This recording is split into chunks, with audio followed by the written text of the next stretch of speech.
This week's chapter of One Piece was really good. I rated 9.5 out of 10 because we got some really good revelations here. We get a lot of information on Big Mom and how she was growing up. I mean, she was always a fuck up, but not intentionally.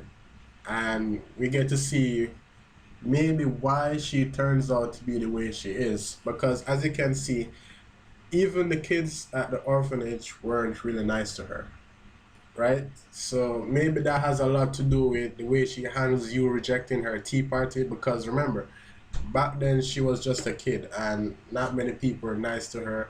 They always said mean things. Even her parents left her for deads, apparently. So she had a rough childhood growing up. And having amassed so much power to have grown to the status of being a Yonko, we can only assume that she uses that power to get the same level of respect that others would get, meaning she doesn't want to be rejected. She doesn't want to be ignored.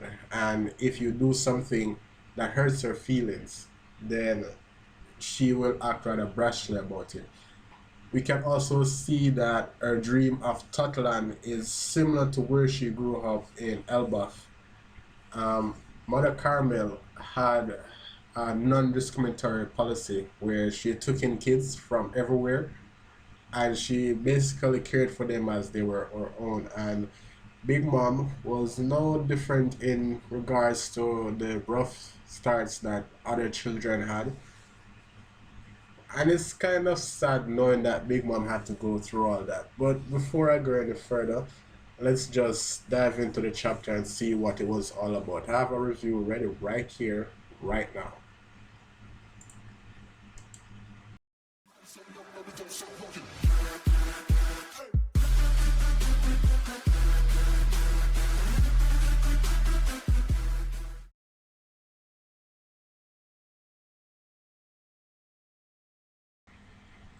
What is going on, everyone? It's Manga Reads, and today I'm going to do my review of One Piece chapter 866, Natural Born Disaster.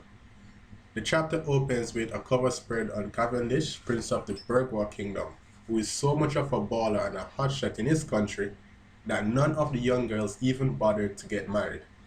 We also have a shot of the group who plans to take down Big Mom, with everyone looking serious, even Luffy drinking milk. How gangster is that? We even see Chopper looking pretty badass in this one while blowing bubbles. We see Vito and Gotti.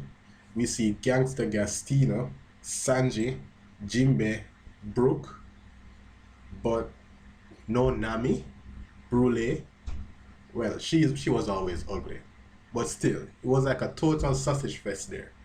The chapter starts with Big Mom's parents tricking her and leaving her stranded at Elbaf. She was just age 5 and had 63 years ago, and Oda confirming 2 weeks ago that Big Mom is 68 years old and has 85 children. So clearly some of them were triplets, twins, maybe even 5, 6, 10. Who knows? You probably got them all at once. Who knows? She was always a monster. At first, she was a bit skeptic and didn't want to do it, but her parents convinced her with candy, and she just went right along with the plan after the thought of having to eat all the candy in her bag at that point.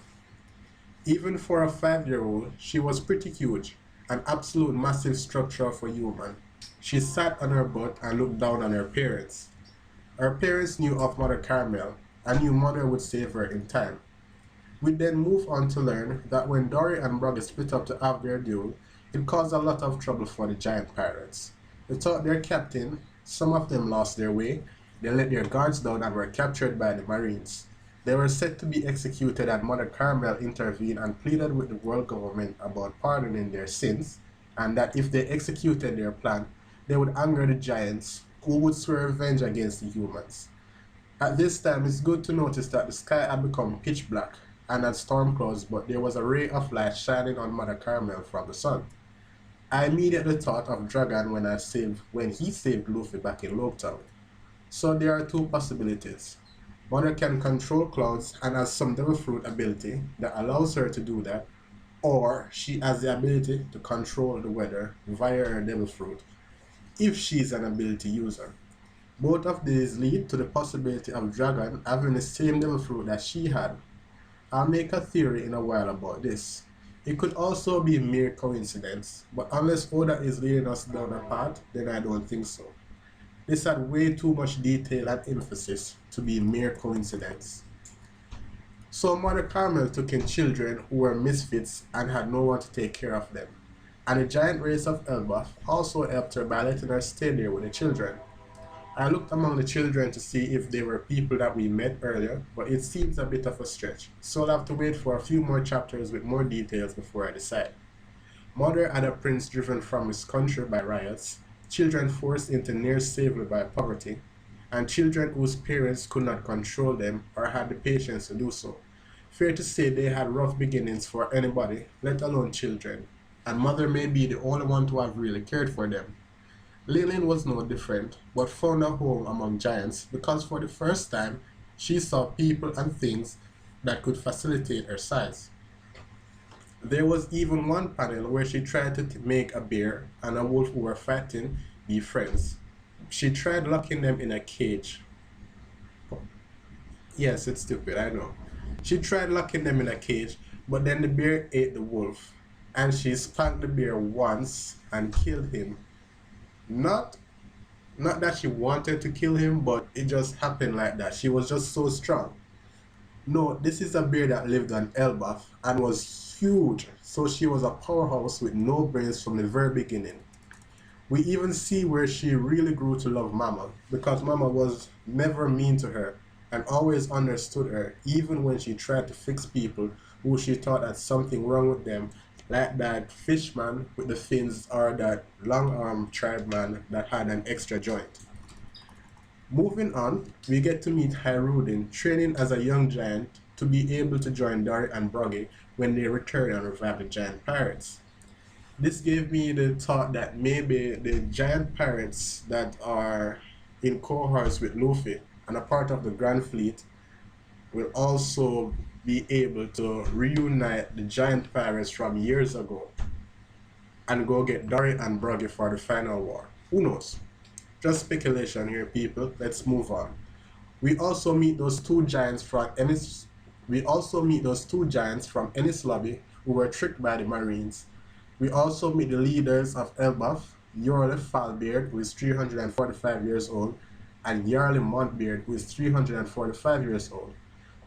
Given their ages, they may be alive, which is 63 plus 340. It's a little bit over 400.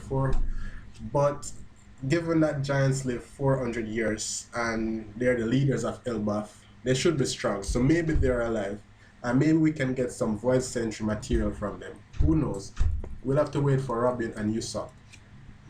Then everything went south once we hit the 12-day fasting period for the winter solstice celebration.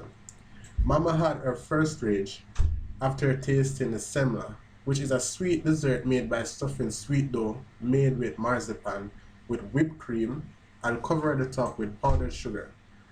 Big Mom was willing to give up food for 12 days just because of Mother Carmel, but on the 7th day she entered her first rage from her illness and destroyed the village of Elbaf.